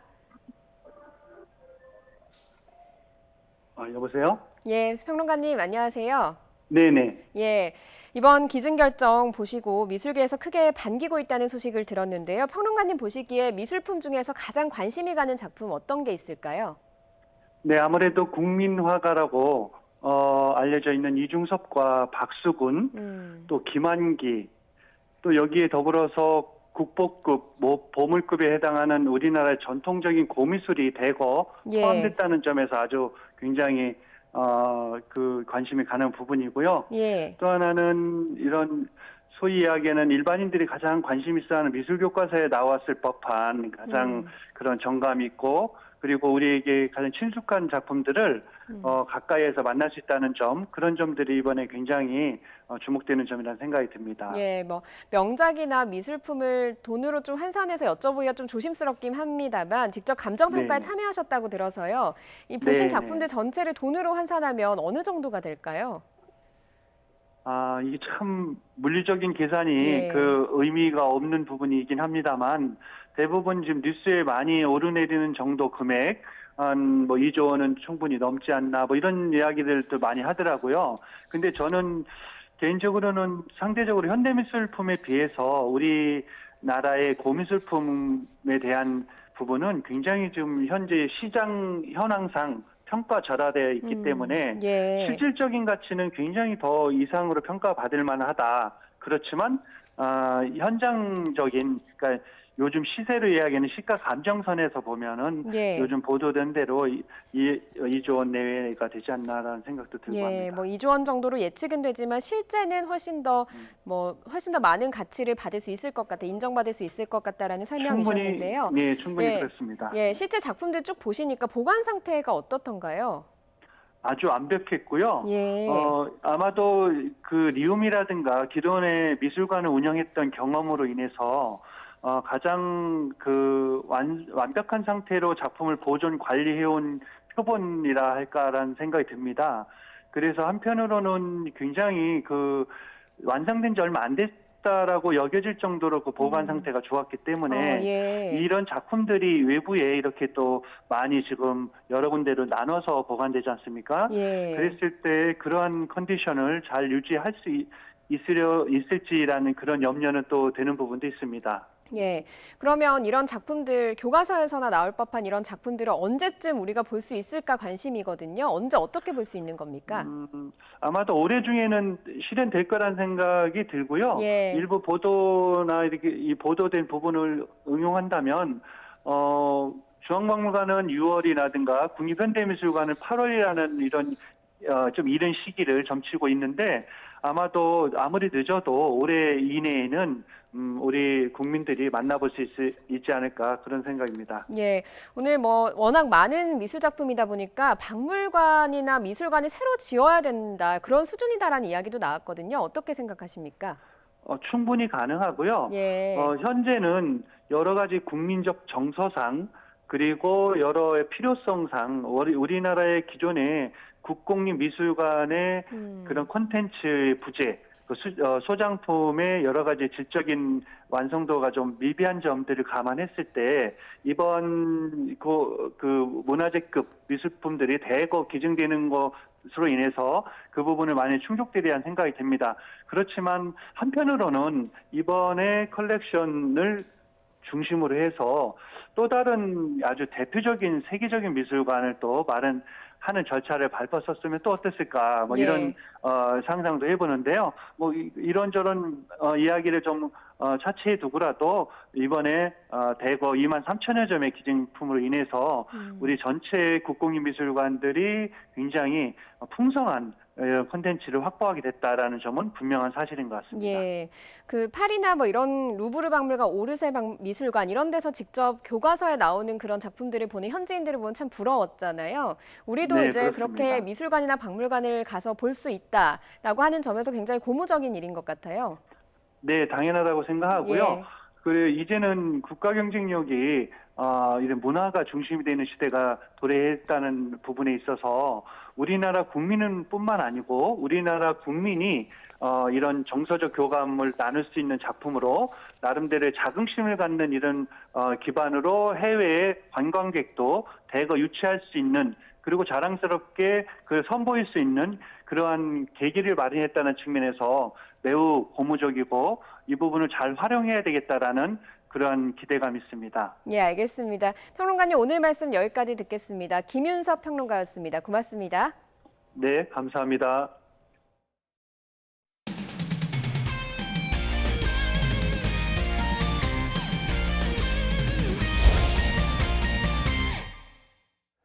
미국 메이저리그를 호령했던 코리안 특급 박찬호 씨. 최근 골프의 꿈을 키우고 있다고 합니다. 김상익 기자가 만나봤습니다.